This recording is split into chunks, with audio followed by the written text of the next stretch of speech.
Okay, so like getting into AI, it can feel like, drinking from a fire hose sometimes. It definitely can. But today's deep dive, I think, is going to be perfect for like anyone who wants to get the cutting edge, even if they don't have a PhD in computer science. We're looking at LoRA, and I always have to say the full name, low rank adaptation. And basically it's a new technique that could completely change how we like update these massive AI models. Think like 10,000 times smaller and 3 times faster. And joining me to kind of help us unpack this wild paper is our AI expert. Welcome. Thanks for having me. I'm excited to talk about this one. Yeah, so like one of the biggest hurdles with AI, right, has been just the absolute size of these models. It's wild. Yeah, for sure. And I think that's something that often gets overlooked. People hear about what AI can do, but not the sheer scale of the technology behind it. Right, exactly. So, like, before we even get into the specifics of this LoRa thing, can you give us a quick, like, refresher on why these models are so massive to begin with? Yeah, totally. So, at a basic level, the bigger the model, the more information it can store, and the more complex the relationships it can learn between those pieces of information. And these relationships, we represent them as parameters. Think of them like the connections between neurons in the brain. Okay, so, like, the more parameters, the smarter the AI, essentially. In a very simplified way, yes. And models like GPT-3, for example, have something like 175 billion of these parameters. It's mind-boggling. 175 billion. Okay, so now I'm picturing, like, a brain the size of a planet or something. Pretty much. Right. And that leads us to the problem. You want these models to be constantly learning, adapting to new tasks, right? But with a model that massive, retraining the entire thing is just not practical. Right, because you're essentially starting from scratch every time you want it to learn something new. Exactly. Imagine trying to teach an old dog a new trick by making them relearn everything they know about being a dog first. It's just not efficient. Yeah, that makes a lot of sense. So that's where LoRa comes in. Like it's finding a shortcut to learning those new tricks. You got it. The core idea is instead of fine-tuning all 175 billion parameters when you want to teach a model something new, what if we just focused on the tiny fraction of those parameters that actually matter for that specific task? Okay, so it's all about efficiency then. Yeah. Less is more. Exactly. And that's where this whole idea of low rank comes from. It's about finding the most influential, like the most important factors within a system. Okay, so instead of like overhauling this entire massive system, we're just zeroing in on the stuff that really makes a difference. Precisely. So less is more. I like it. But like, how much more efficient are we talking? Like, does this actually translate to real world games? Oh, absolutely. I mean, first off, since you're only adjusting a tiny fraction of the parameters, you need way less storage space, like Mhm. way less. And that's a big deal because storing these giant models, it's a logistical nightmare. Right, yeah. Like, where do you even keep all that data? Yeah. So less storage space, that's huge. But what about speed? Like, I imagine training times must be way faster too, right? Yeah, definitely. I mean, think about it. You're only training a small part of the model now, so it's going to be exponentially faster. And that's like huge for researchers who are, constantly testing and refining new ideas. Right. No more waiting around for like days just to see if an idea works. Okay, this is blowing my mind.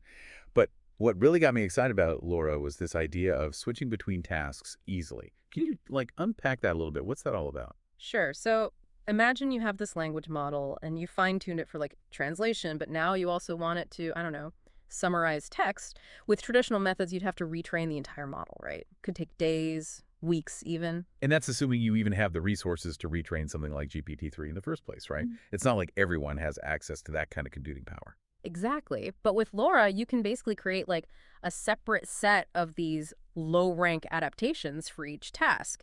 So when you need to, say, switch from translation to summarization, you just load up the relevant set of So adaptations. it's like having a Swiss Army knife of AI models. Each blade is different. That's wild. Okay, but I gotta ask the tough question now. Does it actually work as well as it sounds? Because come on, there's got to be some kind of trade-off for all this efficiency, right? Right, that's the million-dollar question. And to their credit, the researchers behind this LoRa paper, they really put it through the ringer. I mean, they tested it on a bunch of different language models, even like Yeah. the big dogs like Roberta, Deberta, and even GPT-3. Okay, so they weren't messing around. They went straight for the big leagues. What were the results like? Did Laura like live up to the hype? Give it to me straight. Okay, so get this. They actually found that in many cases, LoRa performed just as well, if not better, than the full fine-tuning approach, especially on tasks involving like language understanding and text generation. Wait, hold on. You're telling me this little tweak, this shortcut, it's going toe-to-toe with the heavy hitters and sometimes even winning. It's crazy, right? But the data's there. I think it really speaks to how important it is to find those crucial low-rank updates. Focus your resources where it really counts. It's like finding out you can bake, like an amazing cake with half the ingredients, and it somehow tastes even better. Like, how is that even possible? Right. So one of the really interesting things they found is that LoRA seems to work by amplifying these pre-existing features within the AI model. Okay, now you're just using big words. Yeah. Amplifying pre-existing features. Break that down for me. What does that even mean in, like, plain English? Okay, so imagine these giant AI models are like massive libraries, Yeah. right? With billions of books, each one representing a piece of information. And when you ask the model to do something, it's like you're asking it to find a specific set of books in that massive library. Okay, so far so good. I think I'm following. What Laura seems to be doing is figuring out which books are the most relevant to that task and then highlighting them, making them easier to find and use. So instead of, like, reorganizing this entire massive library, we're just slapping some neon signs on the important stuff. Exactly. And the beauty of it is that those neon signs, those low-rank adaptations, they're not random. They're strategically placed to have the biggest impact. Okay, so it's not about adding more information to the library. It's about making the existing information work better, smarter. You got it. And that's a really powerful concept, this idea that we can achieve these incredible results by understanding and amplifying the potential that's already there.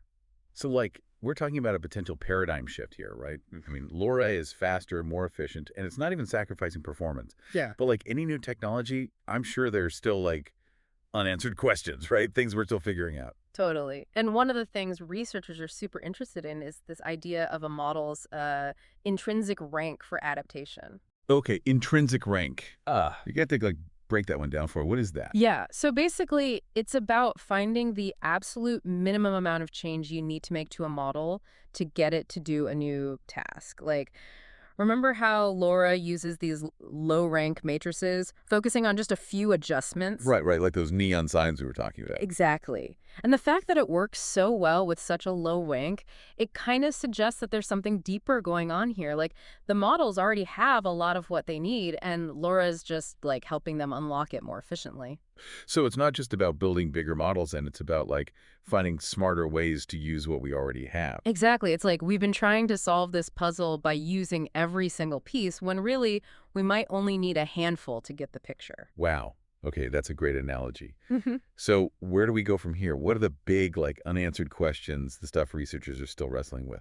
Well, one of the big ones is how to predict the optimal rank for a given task. Yeah. Right now, it's a bit of a guessing game, but imagine if we could figure that out in advance. Right, like know exactly which parts of the model to adjust and how much. Exactly. That would be huge.